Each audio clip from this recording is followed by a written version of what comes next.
الحمد لله إن الحمد لله نستعينه ونستغفره ونعوذ بالله من شرور أنفسنا ومن سيئات أعمالنا من يهده الله فلا مضل له ومن يضلل فلا هادي له وأشهد أن لا إله إلا الله وحده لا شريك له وأشهد أن محمدا عبده ورسوله أما بعد وقد قال الله تعالى في كتاب العزيز بعد أعوذ بالله من الشيطان الرجيم بسم الله الرحمن الرحيم اقترب للناس حسابهم وهم في غفلة معرضون ما تأتيهم من ذكر من ربهم محدث إلا استمعوا وهم يلعبون وقال عليه الصلاة والسلام بادروا بالأعمال فتن كقطع الليل المظلم يصبح الرجل مؤمنا ويمسي كافرا أو يمسي مؤمنا ويصبح كافرا يبيع دينه بعرض من الدنيا أو كما قال عليه الصلاة والسلام. My dear respected elders, brothers, sisters in Islam,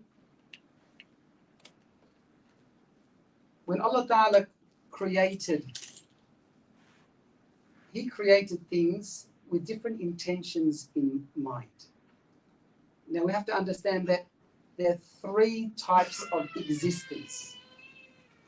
One existence is solely for Allah Ta'ala, and that is the existence of having no beginning and no end. This is unique to Allah Ta'ala Himself. He was not created, He was not brought into existence, He has always existed. So the very question where Allah Ta'ala came from, that question does not apply to Allah. That's incorrect to be asked to the Creator. There's only one Creator. So, the sole that of Allah that has no beginning, has no end. When we look at the creation,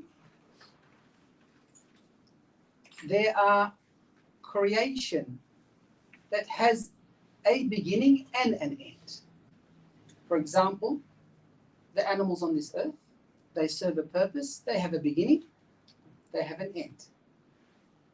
This universe, this earth we're living on, this universe around, has a beginning and has an end. The third type of creation is that creation that has a beginning but no end. This is in the Arabic terms called azali. Azali is something that does have a beginning but does not have an end.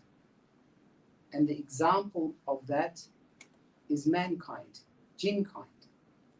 Jannah and Jahannam, likewise. They have a beginning, but they have no end. Allah Ta'ala, numerous times in the Quran, has mentioned about Jannah and Jahannam and emphasized the point, Khalidina fiha abada. People going to Jannah will be going there forever. People going to Jahannam will be going there forever. Time will cease to have a meaning. A person denying the fact or denying this fact is actually denying the very meaning of the Quran. Now, Imam Ghazali rahmatullah alayhi gave an example of this, and he said, well, imagine if between the earth and the sky was filled with mustard seeds. Now we're talking about billions and billions of light years above our head, all filled with mustard seeds. And a bird would come after 1,000 years and pick up one mustard seed and take it someplace, take it out from this area. And then after another 1,000 years, another bird would come, and so on.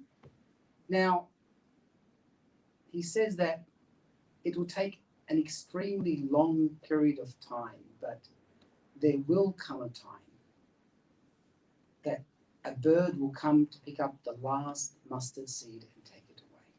It will come a time that those seeds will come to an end. But Jannah there will not come a time when Jannah will be no more or Jahannam will be no more. So Allah Ta'ala, when He created this universe, created it for a purpose.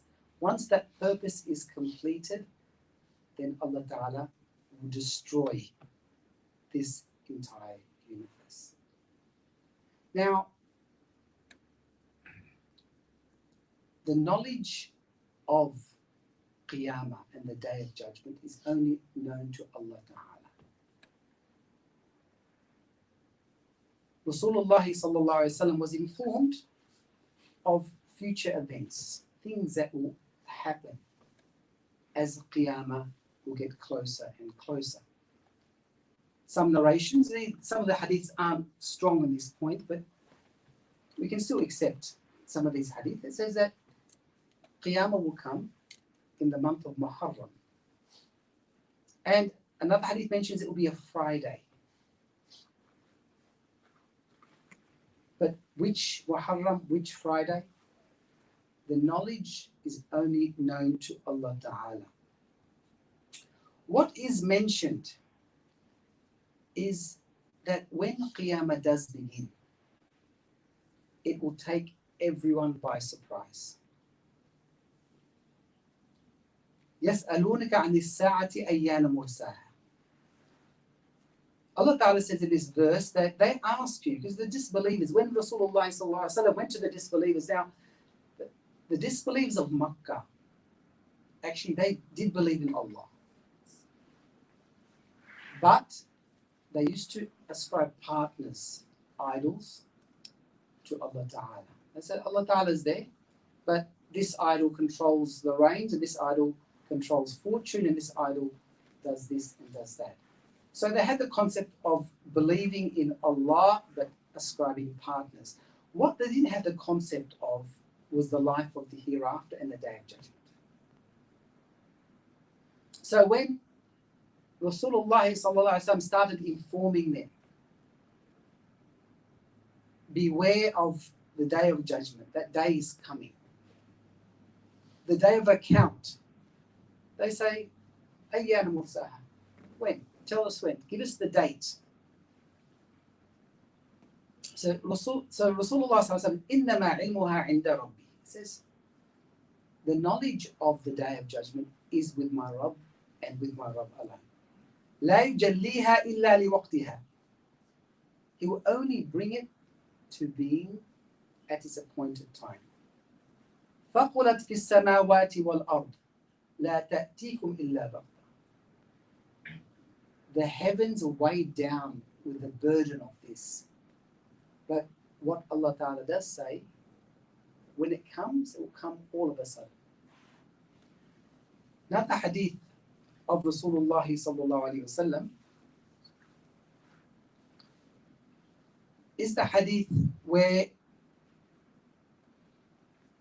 mentioned that إِنَّ طَرْفِ صَاحِبِ السُّورِ مُذْ وُكِّلَ بِهِ مُسْتَعِدٌ يَنْظُرُ نَحْوَ الْعَرْشِ مُخَافَةً أَن يُؤْمَرْ قَبْلَ أَن يَرْتَدَّ إِلَيْهِ طَرْفُ.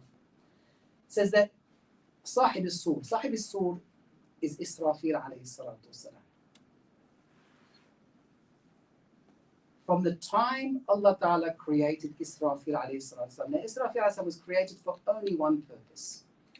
His sole purpose is to blow into the trumpet to start the Day of Judgment. Says that Sahib al-Sur, the companion of the trumpet, from the day he was created and given the responsibility, his eyes are fixed on the arsh of Allah Ta'ala. He fears to blink. Let not that he blinks and the order of Allah Ta'ala comes down, and the order of Allah is delayed even by the blinking of an eye. كَأَنَّهُ عَيْنَيْهِ كَوْكَبًا دُرِّيًّا. His two eyes are like two sparkling stars. So it will take people all of a sudden. Other hadiths of Rasulullah mentioned that when the trumpet is blown, it will be heard all over the world. It will start off as a soft, sweet sound, but such a sound that no one has ever heard before. It will attract the attention of every single person. A very unusual sound. So the teachers will be in their schools teaching, the mothers in the home, people at work, in the marketplace. All of a sudden this sound will appear and everyone will stop what they're doing and start focusing on that strange sound that they've never heard. Trying to find the source. People start going outside. The sound will come from all directions. Maybe from behind the buildings, behind the mountain. People will be walking back and forth looking for this source of this strange sound. But that sound will start to increase and get louder. As it gets louder and louder, it will become very burdensome on the ears. People will now be putting their hands over the ears now to block the sound. But it will increase and get louder and louder until it will cause the windows to start shattering. The buildings will start to shake. The earth will start to shake. And it will get louder and louder until now people's eardrums, eyeballs will start to pop. And then everything will be destroyed. Sound has a power. If you get a massive speaker and put it in front of glass and put the volume for it, it can shatter the glass. But the sound of the trumpet as such would not only shatter the glass, but it would destroy the entire universe. This is going to be the first blowing of the trumpet. And that would destroy the entire universe. A period of 40 years would pass where nothing is in existence. So, basically, the first blowing, the Malak al-Maut, the angel of death, will be very busy taking the souls until the soul of every man, every jinn, every angel, every creature Allah Ta'ala has created will be taken. Malak al-Maut, the angel of death, will go to Allah Ta'ala and say, Ya Allah, I've done my duty. Allah Ta'ala will ask Malak al-Maut, who's left? Malak al-Maut will say, Ya Allah, the blower, Sahib al-Sur, the blower of the trumpet, me and you. Allah Ta'ala will order Malak al-Maut, go take the soul of Israfil alayhi salam. So Malak al-Maut will fulfill his duty, come back to Allah and say, Ya Allah, I have done what you've asked. So Allah Ta'ala will ask him, who is left? He says, Ya Allah, me and you. He says, take your own soul. Then Malak al-Maut will take his own soul. Just like there was no creation in the beginning, except the existence of Allah, there will come a time there will be no creation in existence except Allah. So the hadith mentioned a period of 40 years will pass. Allah Ta'ala will announce, Allah Ta'ala will make an announcement. لِمَنِ الْمُلْكَ الْيَوْمِ. Today, to whom belongs the kingdom? There will be no one to answer Allah Ta'ala. He will be alone. So who answer himself? لِلَّهِ الْوَاحِدِ الْقَهَّارِ. It belongs to the one Allah, the all-powerful, the all-doing. And then Allah Ta'ala, after that 40-year period, Allah Ta'ala will recreate Israfil alayhi salatu wasalam. And that is when the Maidan al-Mahshar, the plains of the Day of Judgment, will be created. Allah Ta'ala will ask Israfil alayhi salam that blow into the trumpet again. He'll blow into the trumpet again. Now, instead of destroying, he'll bring things back to life. Same angel, same trumpet. And we've got a good example of this. Our breath, our blowing also has opposite effects. If our tea is too hot to drink, what do? We blow into the tea to cool it down. On a cold night, our fingers are getting stiff, getting cold. What do? We start blowing into our hands to warm them up. This is all by the qudra of Allah Ta'ala. And then people start crawling out of the ground to begin hisab. So before that, then there are many signs towards the coming of this day. So firstly, the Quran says, فَهَلْ يَنْظُرُونَ إِلَّا السَّاعَةَ أَنْ تَأْتِيَهُمْ بَغْتَةً فَقَدْ جَاءَ أَشْرَاطُهَا فَأَنَّى لَهُمْ إِذَا جَاءَتْهُمْ ذِكْرَاهُمْ. It says, do they just wait for the hour to come? It will come, but it will become all of a sudden. And many of its signs will arrive. So Rasulullah sallallahu alaihi wasallam, then as he was informed by Jibreel alayhi salatu wasalam, then he would inform the ummah. Now, one of the greatest signs, or the largest signs of Qiyamah, is the coming of Rasulullah sallallahu alaihi wasallam himself. Akhir al-Nabi, the last of all the prophets. So once the last prophet has arrived, it means that now Qiyamah is already close. All the past nations have already passed. Rasulullah sallallahu alaihi wasallam says, "Bu'ithtu ana was-sa'a kahatayn," and he put his pointer and middle finger together. That I and the day of judgment are like this, putting the two fingers together. Now, some say the gap is meant to be between the two fingers. In other words, last Nabi comes, there's not much time before Qiyamah arrives. Others say just like the middle finger is slightly longer than the pointer finger.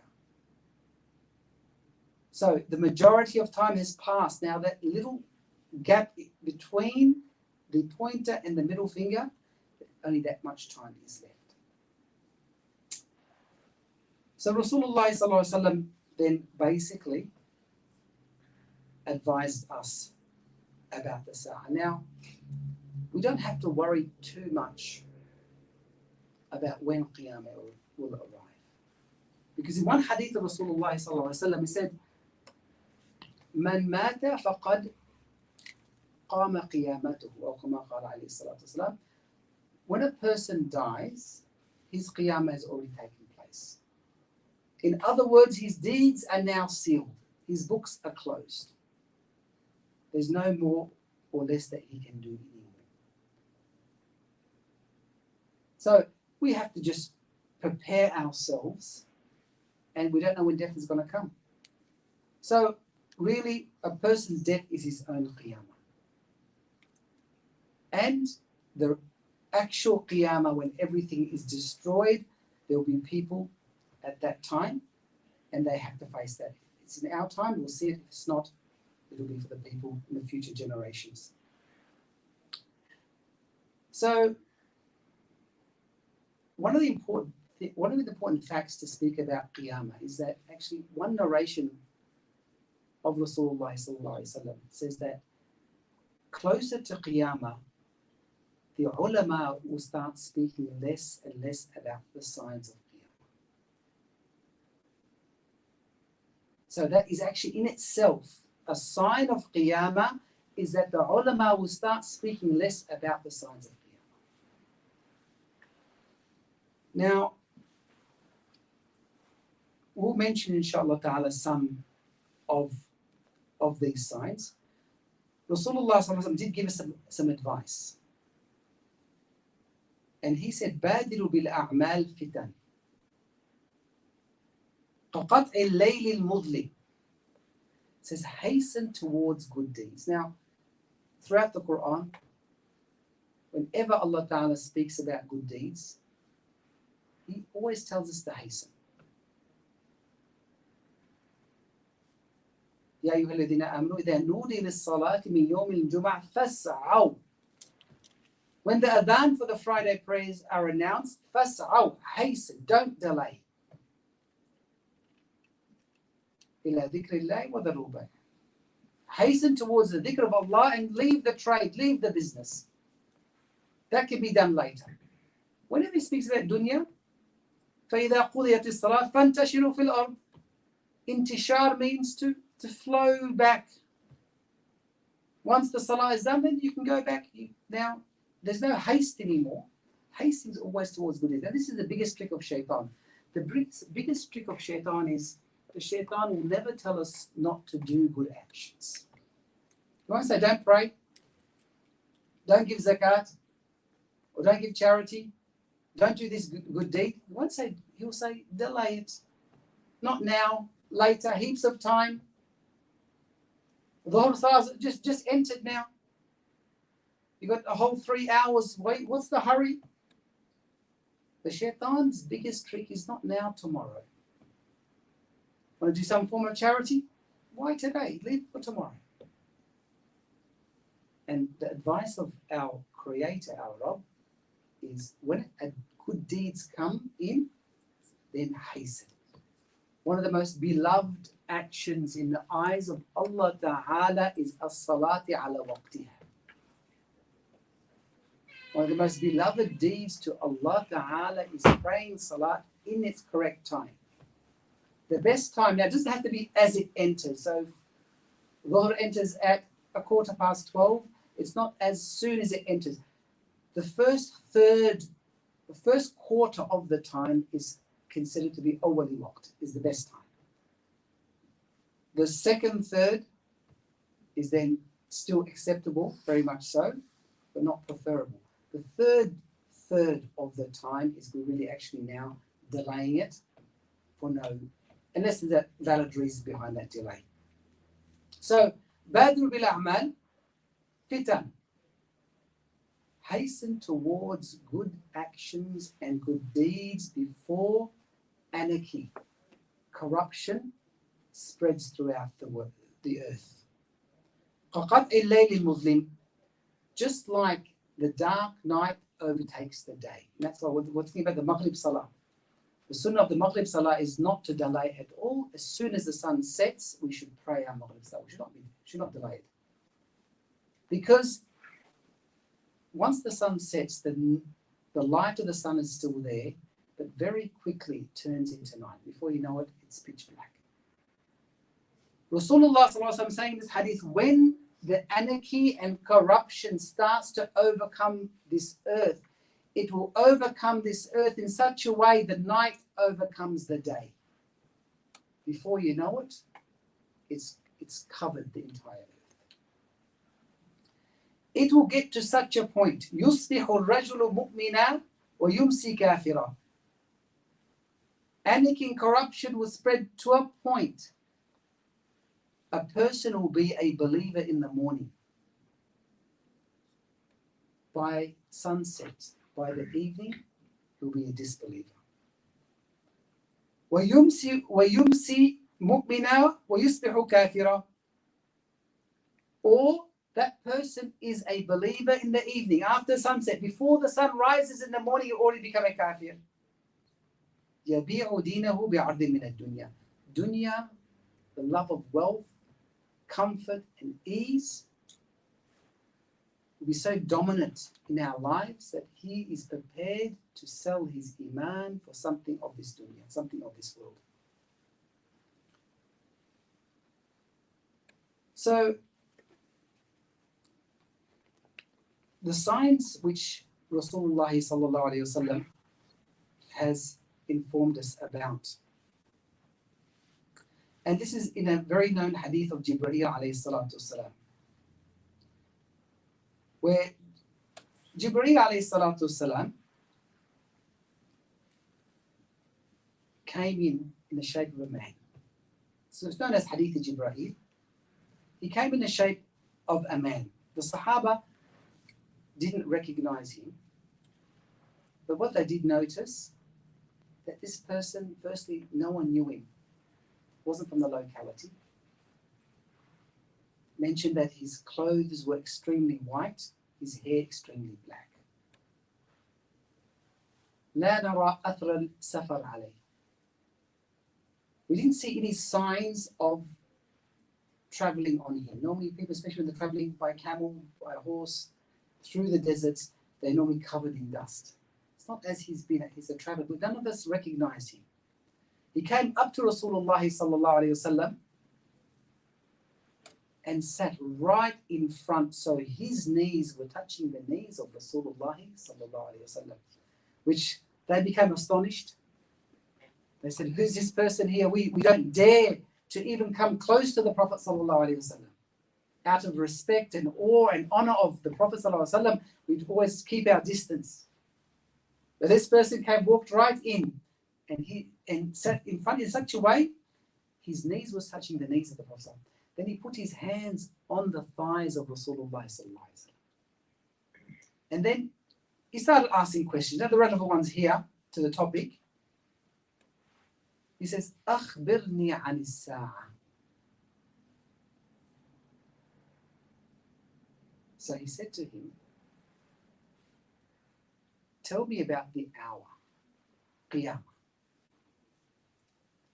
Rasulullah sallallahu alayhi wa sallam then said, ما المسؤول عنه بأعلم من السائل. This is the beauty of Arabic as well, and the way that is put.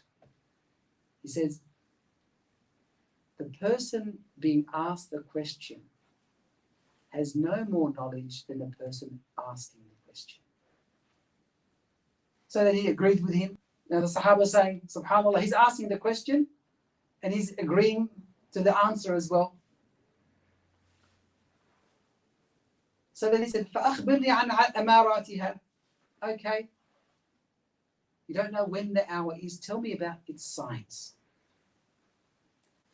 So then Rasulullah sallallahu alaihi wasallam says, أَن تَلِدَ الْأَمَةُ رَبَّتَهَا. One of the signs is that the slave girl will give birth to her master. So there's many interpretations about this.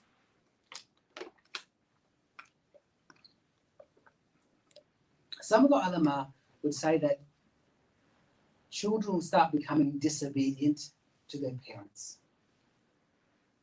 Others say that the children will start to rebel. The youth will start to rebel against the elderly. Another interpretation of this is that an amma or a slave girl gives birth, meaning that normally her master is the one that provides for her. So that's, what's that called? Surrogacy? Is that the motherhood? The surrogate motherhood? Where now they pay if a couple can't have children, or these days as well, if the lady doesn't want to go through the hardship of pregnancy, hardship of labor. So what they do, they'll say, well, look, why should I go through all that? I'll pay someone else. We'll fertilize the sperm and the egg in a test tube and we'll implant it in a third party. And then people start, the ladies will be paid for that. It's very prominent now, especially in the poor countries. So now, her master, the one that's paying her wages, her deeds, is the very one she's giving birth to. So it's occupation. So some have gone to the phone that this is actually what this hadith, Allahu A'lam, different interpretations. The second thing Rasulullah sallallahu alayhi wa sallam has said, أَن تَرَى الْحُفَاةِ الْعُرَاةِ رِيَاءِ الشَّيْءِ, that you'll find the barefoot Bedouins that were shepherds, the herding sheep and goat. These Bedouin Arab that herd sheep and goat, and they were living a very simple life, the most simple of life. And if you go back to the Arabian countries, their life was very simple. Simple tents, simple lives. Vying with one another in building the tallest buildings. So it's not about just the buildings themselves, but Rasulullah pinpointed, mentioned when the Arab Bedouin, the tribal people, when they start vying with one another,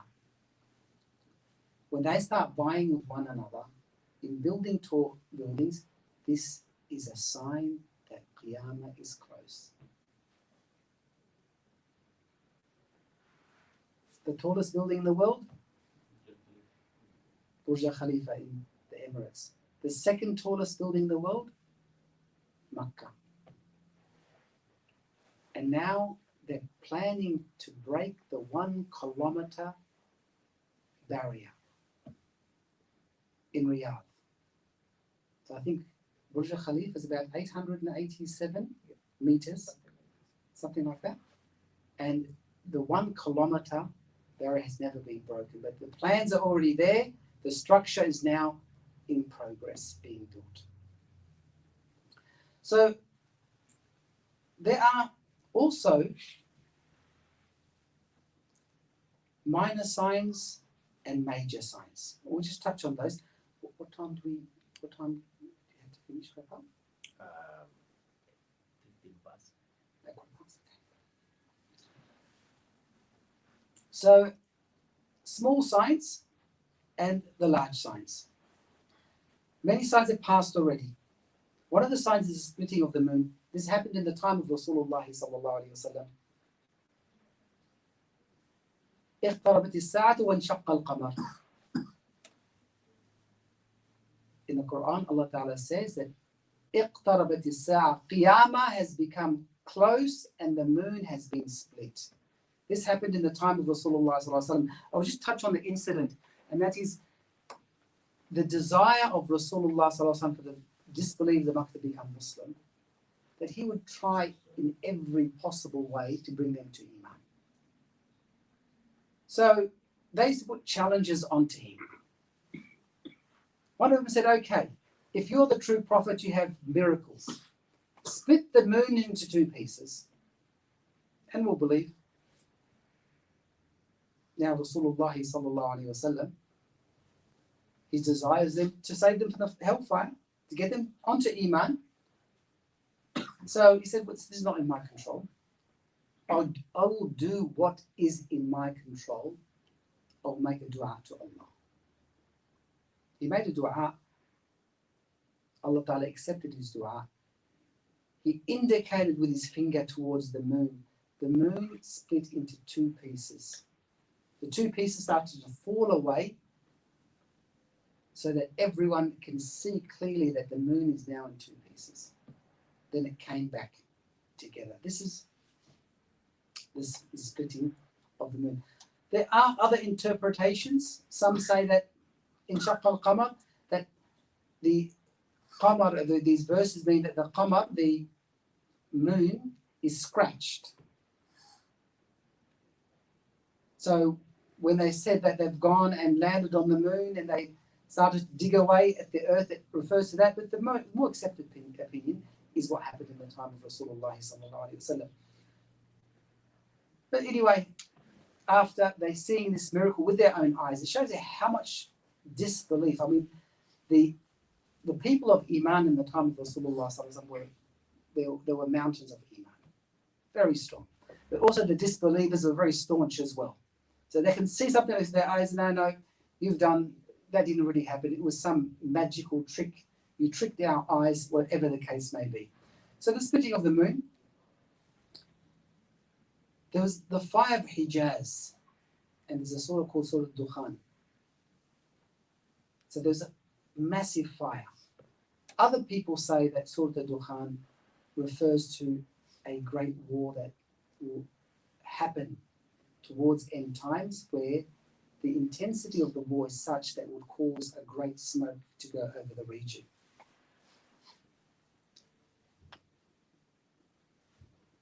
Other things, Rasulullah sallallahu alaihi wasallam mentioned that the dress code will start to change.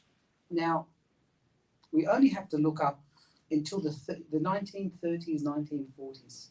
If you watch, say, a film or watch some video that was taken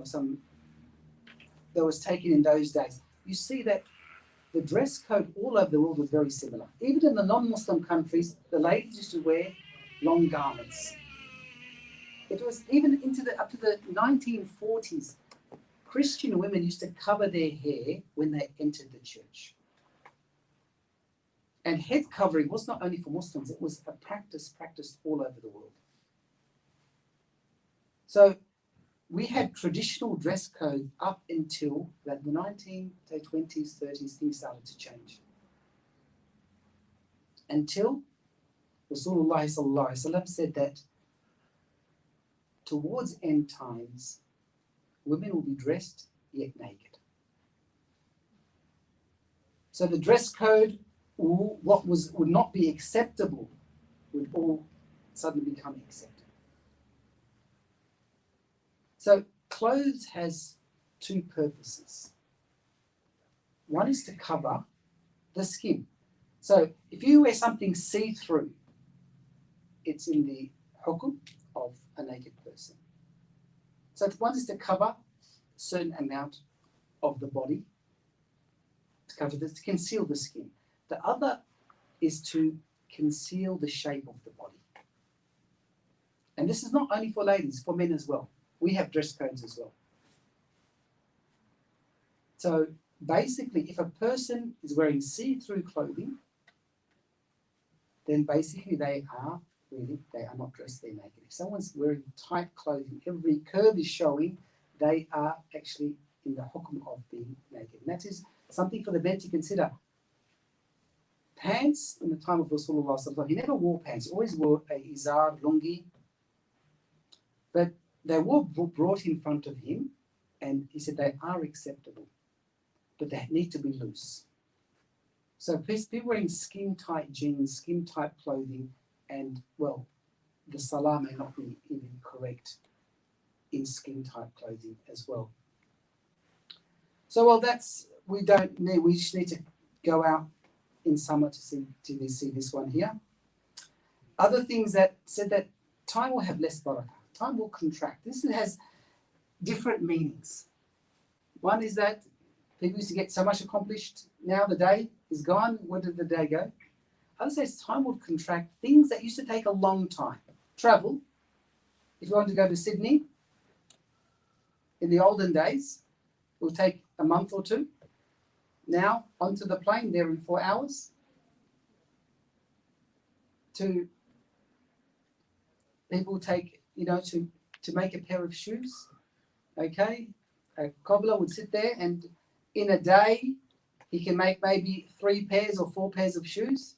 Now these big factories, in one day they make thousands of pairs, all the machinery. Things that used to take a long time will contract, so they take a very much shorter period. So that's the changing. And then trust will fall into the wrong hands. And I think this means the appointment of Donald Trump, I think. The leaders were meant to be the best of people. One of the first quality when looking at appointing a leader is trust and honesty. And that will become not important anymore. It's more what they can do for me. Rasulullah sallallahu alaihi wasallam then said, zakat will be treated as a tax. People would not be open-heartedly willing to give zakat. They'll feel it as a burden. And then, بدأ الدين غريب وسيعود غريب. The Prophet ﷺ also said that Deen came as a stranger. When he started preaching, It was a strange thing for the Arabs to hear. Until they got Iman, until they brought the Sunnahs into their lives, a time will come when Deen will become a stranger again. So now, whether you get dressing like this, or growing a beard, or wearing a hat, or wearing a niqab, no, Deen's not meant to be difficult. Deen's in the heart, right? People say Deen's in the heart. In the heart is where it matters. Outside it's not important. Of course, if there's Deen outwardly but there's nothing in the heart, of course it's useless. But it does not mean that outwardly we don't put importance on the Sunnah of Rasulullah sallallahu alaihi wasallam. An example of this is a letter. Now what's important is the letter, right? The envelope's not important. It's what's inside. When a person gets a letter, they open it up, get the letter out, they throw the envelope in the bin. But the envelope's also important. The outer is also important. If you don't put the address on there, you don't put a stamp on there, how is that letter going to reach its destination? And one of the hardest things, and Rasulullah sallallahu alaihi wasallam mentioned this, Al-Qabid ala dinihi ka-Qabid ala jamrati min nar. A time will come where to practice the sunnahs of Rasulullah sallallahu alaihi wasallam will be so difficult. It will be as difficult as holding on to a hot coal, a burning hot coal.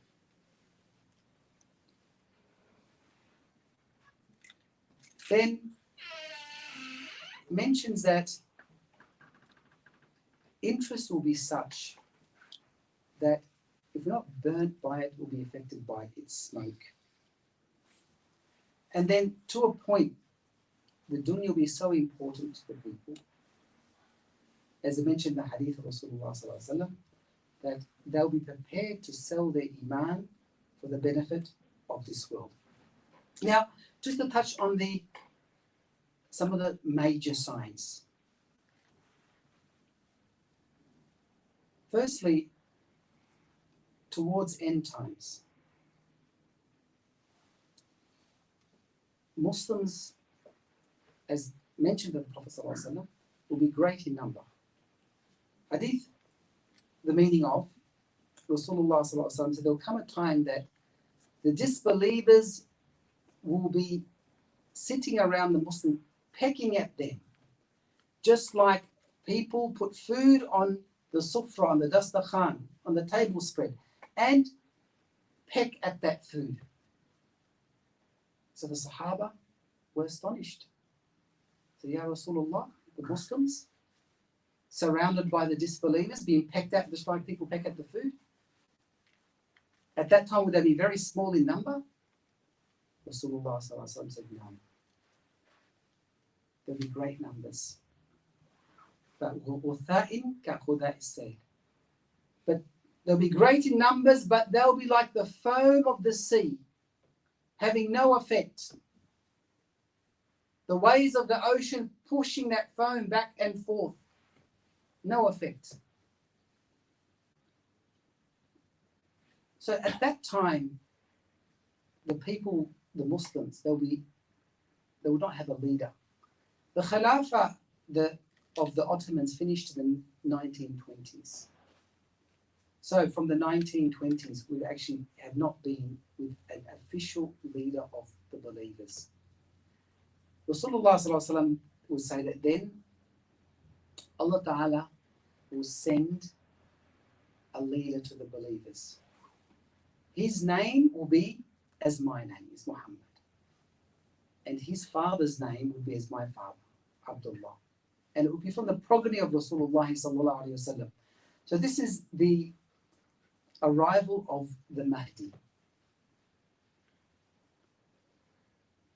And he will then unite the believers under one banner. This is where the wars will start to increase. And so it's a separate topic also, but which we're touching on it, inshallah ta'ala. So the Mahdi will come and start leading the believers. This will build up to the coming of probably one of the most difficult times that will pass on the nation of Rasulullah sallallahu alaihi wasallam. And that is the coming of the Dajjal, the one-eyed imposter. Rasulullah sallallahu alaihi wasallam says, "Ma bayna khalqi Adam ila qiyam as-sa'a amrun akbar min ad-Dajjal." There's going to be no bigger calamity, test and trial. From the creation of Adam up until the day of Qiyamah. From the creation of Adam up until the day of Qiyamah, there will be no bigger calamity, test and trial than the coming of the Dajjal. The Dajjal is a trial for the believers. His first sign is that he'll come as claimed to be a Nabi. Now this is where it all fits in as well. Because the Jews are still waiting for their Nabi. Their Nabi was Rasulullah sallallahu alaihi wasallam, he was Nabi for all mankind. But seeing that he was not a Jew, they instead of accepted him, they knew 100% that this is their Nabi. But being arrogant, instead of accepting him, they said, no, we cannot have an Arab rule over us. It's just not something that we accept. So they changed the signs. So up until today, they're waiting for their Nabi. And in their prophecy, their Nabi will give them power, or they will give them the greater Israel, which is all the surrounding areas for what they've already established. Rasulullah sallallahu alaihi wasallam said the first people to accept the Dajjal will be 40,000 Jews. He will come with two things, money and power, two things they love. They'll accept him straight away. So the Dajjal will come, and the claim of the Dajjal is he is the Nabi. وَلَا نَبِيَّ بَعْدِي. There's no prophet after me.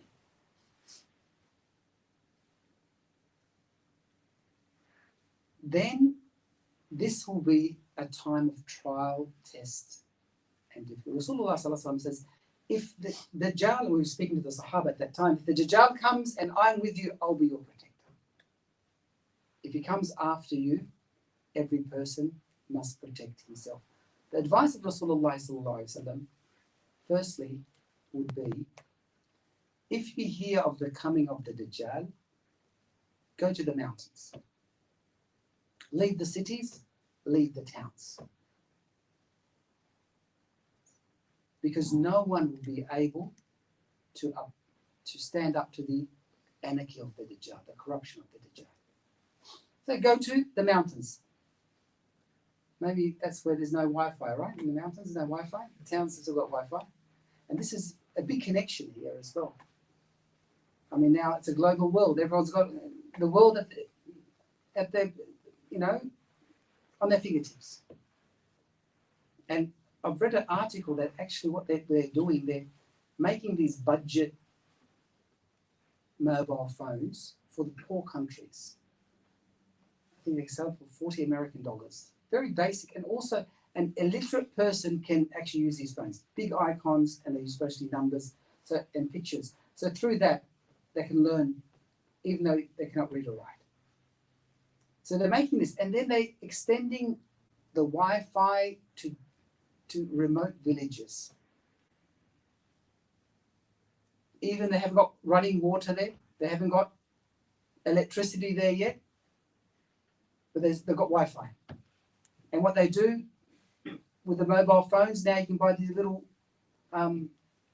little solar panel packs that you just open up to the sun, you plug it in, it will charge your phone. Or use batteries. They have the tractors, and then they can use the batteries to charge. So even these remote places are getting access to the entire world. Rasulullah sallallahu alaihi wasallam said that if you hear of coming the Dajjal, go to the mountains, protect your iman. They said, Ya Rasulullah, what are you going to eat? What are you going to drink up there? He says, if you go there to protect your iman, then just the person's tasbih, subhanallah, tahmeel, alhamdulillah, tahleel, la ilaha illallah, takbir, Allahu Akbar, just through the dhikr, Allah Ta'ala will supplies them food and supplies them water. Another very important, and this is something that we should be doing ourselves and teaching our kids. One is having a habit of reading Surah Al-Kahf on a Friday. The Friday actually begins when the sun sets on Thursday evening. So if those that have got work the next day, we're not going to find the opportunity, after Maghrib, after Isha on the Thursday, which is actually the Friday, then read Surah Al-Kahf. A person that reads Surah Al-Kahf, Allah Ta'ala, on a Friday, every Friday, will be protected from that. Something we should be teaching our kids as well. Other narrations that also, if you memorize the first 10 verses of Surah Al-Kahf, which is not very long, and some say the last 10 verses. Narration of Rasulullah says that if you're brought, or if you face the fitna of the Dajjal, or brought in front of the Dajjal, you should spit in his face and start reading the first 10 verses of Surah Al-Kahf. So that's a habit that we should make. The Dajjal would only have 40 days. But they're not the normal 40 days that we are accustomed to. The first day, the Prophet said, the first day is like a year, then the second day like a month, third day like a week, and then they'll get shorter and shorter.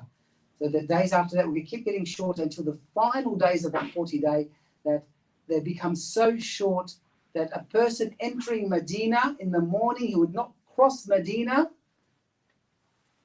and the sun's already setting. Now, how that would work in reality, because the Sahaba asked, Ya Rasulullah, what do we do in those days? The days that it's like a year, and the days that so short that a person cannot even cross Medina in that day? How do we do our salah? He says, well, what you do, you calculate where that salah should be, to do it through calculations. So the answer of the Prophet ﷺ really reflects on that this is a physical, the actual first day is one full year. Allahu A'lam, different interpretations. Now, the Dajjal will come with something like a fire, and something like a Jannah, paradise. But that thing which you see is a fire, is actually paradise. The thing that you see is paradise, is actually a fire. Mentions that he will come across one locality and say to them, believe in me. And they will believe in him. He'll make a prayer and it will bring, the rains will come down, prosperity, ease, comfort. But they are losing their iman. They're sacrificing their iman for that. We'll come across another locality and say, believe me. They said, no, we'll not believe in you. Then he will tell the skies to stop, and they'll go through hardship and difficulty, hunger, thirst, calamities. So it will be a great trial. Now, the signs of the Dajjal, firstly, one-eyed. One eye will be normal. They call it Al-Masih. Masih in Arabic means to wipe. Al-Masih, Dajjal, that he wipes, he's like his eyes being wiped out. So where his eye should be, just skin, and where his eye socket is, or his eyeball should be, there's a little bit of skin, like a sultana pointing out. So it's like his eyes being just wiped out. And Masih, Isa alayhi salam, he used to wipe over the people and cure them from the illnesses. So the Dajjal, the second thing, the Prophet ﷺ said that it will be on his forehead the words kafara, kafir. But only the believers will be able to see that. The Dajjal will have many followers who will rotate around the earth. And that's what Rasulullah ﷺ also mentioned. They asked him, Ya Rasulullah, what's his vehicle? It says, his vehicle will be a donkey, but the ears of this donkey will be 40 arms length long. and it will fly as fast as the wind, which is about 1,000 kilometers an hour. Allah Alam may be referring to planes because that's about the length of the wingspan. And he will go from place to place. Now, one thing's mentioned in the hadith, that he'll be killed by Isa alayhi salam in a place called Babylon, which is in Palestine, what they call Israel these days, but Palestine. Now, there was a person that read a book, and he actually went to Palestine and asked the Palestinians, show me the exact spot of Babylon. So they took him, this is in the early days, they took him, and that exact spot is where Israel has built their international airport. They said that's the exact spot where the airport is. That's what we call Babylon. They asked the Palestinians, they're all Palestinians. So the Imam Mahdi, even the Imam Mahdi will not dare to try to counteract the Dajjal. Allah will give him power. Allah gives miracles and powers to the Anbiya, Mu'jizat, to the awliya, to the pious people, Karamat, the Sahaba. They, many narrations, they saw miracles happen in front of them. They're called Karamat. When certain powers are given to evil people, it's called Tadrij. So this is also from Allah Ta'ala. Allah will give him that power to test the believers. One of his powers would be that he will try firstly to enter Makkah and Medina. He would not be able to enter Makkah and Medina because they'll be protected by the angels. He'll try Makkah, he'll be stopped. He'll go to Medina, he'll be stopped. But he'll cause a quake. And some people will get scared and they'll run out from Medina, be captured by the people of the Dajjal and brought to him. One such person will be brought to the Dajjal, and the Dajjal will say to him, believe in me as the Nabi.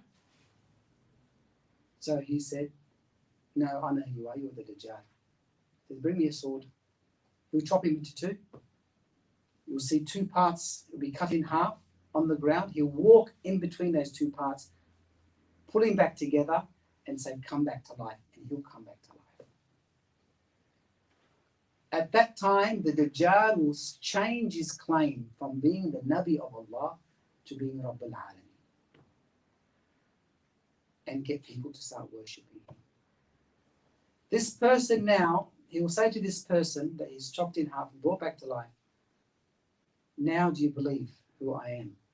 And he'll say, I'm actually now 100% sure you're the Dajjal, because Rasulullah said that you'll be able to do this, but you'll be only able to do this once. He'll try to kill him again, but he will escape. But what will happen, this will be a big trial, and the Imam Mahdi and the followers, the believers, will be all making dua for the help. And this is now closer to the final signs where Allah Ta'ala will resend Isa alayhi salatu. Isa was not crucified, nor did he die. He was raised. And the promise of Allah Ta'ala, kullu nafsin da'iqatul maut. Every soul is going to taste death, including Isa alayhi salam. So he'll come back here.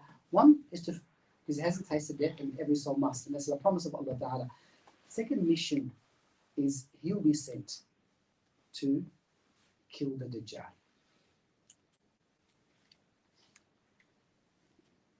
The Imam Mahdi will be based, he'll be recognized in Makkah, based in Damascus, Syria. And there's the Grand Mosque, which is called Masjid al-Amawi. And when I was there, I asked the locals there, they showed me the exact minaret in which they say, Allahu Alam, but they say this is the minaret that Isa alayhi salam will come down on. So Allah Ta'ala will send Isa alayhi salatu salam. He'll come down on the wings of two angels. His beard will be dripping like someone who just made wudu, dripping water. And he will come firstly to the top of the minaret, then walk down the stairs. It will be the time of Asr Salah, and he will enter the mosque. When Imam Mahdi and the followers see him, they'll be very happy, because there'll be very difficult times. So Imam Mahdi, he was that who lead the Salah, will say, no. He will ask Isa to lead the Salah, and said, Isa said, no, you lead the Salah, I will pray behind you, I've come for this mission. Isa alayhi salam would then track down the Dajjal and through his breath destroy the one-eyed impostor. At that time, he will also break the cross and kill the pig. These aren't signs of Isa alayhi salam. These are signs allocated to Christianity, or allocated to him. He never ate pork, nor never used the symbol of the cross, nor was he crucified. The Christians of that time will then recognize that Isa was actually a Muslim, like every other Nabi. They'll come into the fold of Islam. The Jews will still be on the thing they never accepted Isa in the beginning, and they would not accept it again. Then they will be destroyed. From there, he will keep Imam Mahdi as the leader until he passes away. Then Isa will be leader. This will be a time of prosperity where they say that all the world becomes Muslim. There will be barakah and khair. But soon as Isa now dies, then things will change very, very quickly. I forgot to mention about Judgement. This is in the time of Isa alayhi salam. The Judgement. Nuh alayhi salam had 4 sons. They say from one of those sons was all the Europeans, one was all the subcontinent, third son, from his property came all the Africans. The 4th son, he gave birth to or his property was the Judgement. They say they're very mischievous, very small in size, very mischievous. I won't go too much detail, but the Dhul Qarnayn then, this is in Surah Al-Kahf, pushed, because they were causing mischief to the farmers, stealing things, breaking things, causing corruption and anarchy everywhere. Dhul Qarnayn pushed them back into a certain valley in Mongolia somewhere, Allahu A'lam. 3 sides, it's all blocked with high, icy, sharp mountains, only one entrance, and then he forced them into there and built a wall. And they are there up until today, and they stay there until the order of Allah Ta'ala comes. They're trying to break out. Every time they try to break out, they get close, that day comes to an end, and then they'll say, tomorrow we'll come back and finish off the wall. Allah will repair it, and they keep on their efforts. A time will come where, and they said someone, actually one of them was saying, inshallah. When you say inshallah, then Allah will not repair the wall. They'll come out and cause mischief and anarchy throughout the world. So Isa alayhi salam will be approached and said, Ya Isa, you were the Nabi of Allah. Make dua, say from this calamity. Allah Ta'ala will send a disease, and then they will be destroyed. But after that, then coming to some of the final signs, after things will change very quickly, right up until fitna and fasad will spread throughout the earth. The way the Prophet ﷺ explained it is like the rosary bead or the tasbih. Once the string breaks, one bead after the other just starts falling, one after the other. So when things start to change after that, they will change very, very quickly. Up until the corruption will be so much, the fitna will be so much, that a person would have to go to the mountains to protect their iman. Up to a point, if people are having zina on the street, on the side of the road, or on the road, people do not have the iman to even tell them, can you go and do your business in a private place. So acceptable will become. Towards the very final signs, where Rasulullah said that every day the sun rises from the east, it sets in the west. There will come a day that the sun will reverse. It will rise from the west and set in the west. And the hadith, the Prophet mentioned, this is the day that tawbah is no longer accepted. Anyone on the deen, they are forgiven.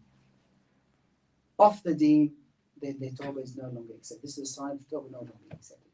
So the hadith, the Prophet said that tawbah is accepted up until the sun rises from the west. That's going right now to where Qiyamah becomes very close. And then Rasulullah, some of the final things there will be people from the country of Africa will go to Makkah and destroy and bring the Kaaba to the ground. And then basically that's the very final signs where now the trumpet is then blown. So there's many books written on signs of Qiyamah. You can't cover much in one lecture, but this is kind of very summarized. But it's something that we should learn about and teach our kids as well. Very important that we understand. Just one fact which I'll kind of just finish up on, and that is the fact that if you look at lifestyle up until the beginning of the 19th century, which was very traditional, very minimal change. The Industrial Revolution and the invention of electricity changed things. We started living differently. Then the camera was invented, which led to video, cinema, TV, computers, phones. They have dramatically changed our lives. And life is now changing faster and faster than ever before. I said things were very, very traditional. Things had minimal change. The change we've seen in the last, say 5 years, we haven't seen in the last 50.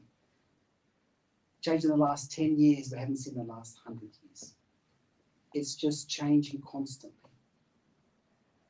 One of very pious ulama that I met, he was giving one lecture, and this was probably around early 90s, about 91, 92. I remember saying, and that was the time there wasn't much technology, but he said in one of these that the Dajjal will come at the peak of technology. This will be his power. So we can see things are changing very, very quickly. Allahu A'lam when these things will happen. We don't predict dates. We just prepare to go into the grave. We don't predict dates. 50 years in the eyes of time is a very short time. So, but our preparation, I said the biggest trick of shaitan is you become pious when you're old. When you're retired, then you can do all your good actions. Actions and deeds should be done on a daily basis. We should make time, because if you don't make time, it's not going to happen. So we should make time, and every day make some time for our akhirah. So Allah give us tawfiq, inshallah. Sorry, I've gone a little bit overboard, but I'll just, if there's any questions, you can, inshallah ta'ala, feel free to ask. Otherwise, we'll end the thing, inshallah ta'ala. I'm going to finish a quarter now.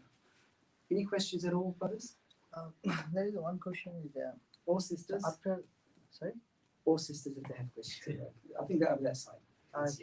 Yeah, go ahead. Okay, after Isa alayhi salam, so there will be the khilafah for the Muslim, or because all will be the Muslim.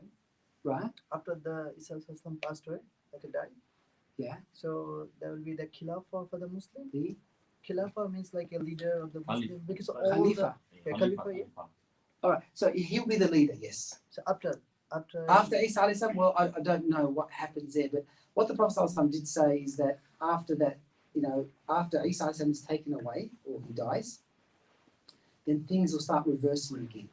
While he's in power, while he's the leader he'll be the leader of the world basically. There'll be a lot of barakah and khair, and he'll be leading the people in the right way. But once he dies, then things will start to go in reverse. It will start changing. Is that the question you're asking? Yes. Yeah. So it takes so long time to. Well, he said, well, it's mentioned it's like a short time. Well, I said, in the eyes of time, 10 years is not a long period. For us, it is. 50 years is not a long period in the eyes of time. For us, it's most of our lifetime, right? So we're talking in general here. They said that, well, after that, things will start to change. What that time frame would look like, Allah knows. So another question is, like you said, when the trumpet, like a sound comes, like a day of Qiyamah, that day to the Day of Judgment is 40 years, you said. So Allah subhanahu wa ta'ala will be alone in these 40 years? You said like After this? the trumpet's blown the first time, everything's destroyed, then there'll be a 40-year gap where nothing exists except Allah. Like the beginning, there was nothing but Allah. There will come a time there'll be nothing but Allah, and mention the hadith 40 years. 40. That's good.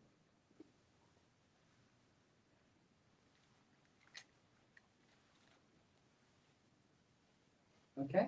No more questions? Okay, so we'll make it around, inshallah. Alhamdulillahi Rabbil Alamin wal aqibatu lil muttaqin was salatu was salam ala sayyidil mursalin Muhammadin wa ala alihi wa sahbihi ajma'in. اللهم أعنا على ذكرك وشكرك وحسن عبادتك ربنا لا تزغ قلوبنا بعد إذ هديتنا وهب لنا من لدنك رحمة إنك أنت الوهاب اللهم نسألك الهدى والتقى والعفاف والغنى يا رب العالمين. Ya Allah, give us hidayah ya Rabbil Alameen. Ya Allah, guide us ya Rabbil Alameen. Ya Allah, protect us from the fitna and the facade of this world ya Rabbil Alameen. Ya Allah, keep us firm on your deen ya Allah right up until our death ya Rabbil Alameen. Protect us from all the evils, protect us from shaitan, protect us from nafs ya Rabbil Alameen. Ya Allah, guide us towards those deeds that please you, Ya Rabbil Alameen. Ya Allah, make it easy for our death to come in the time that we please you, Ya Rabbil Alameen. Ya Allah, all the Muslims, all the people that are in difficulties because of Corona, Ya Allah, make it easy for them, Ya Rabbil Alameen. Take this calamity away from us, Ya Rabbil Alameen. Ya Allah, help our brothers in Palestine, Ya Allah. Ya Allah, all the dhulm, all the oppression that are on them, Ya Allah. Ya Allah, give me your full nusra, Ya Rabbil Alameen. يا الله ربنا آتنا في الدنيا حسنة وفي الآخرة حسنة وقنا عذاب النار سبحان ربك رب العزة عما يصفون وسلام على المرسلين والحمد لله رب العالمين.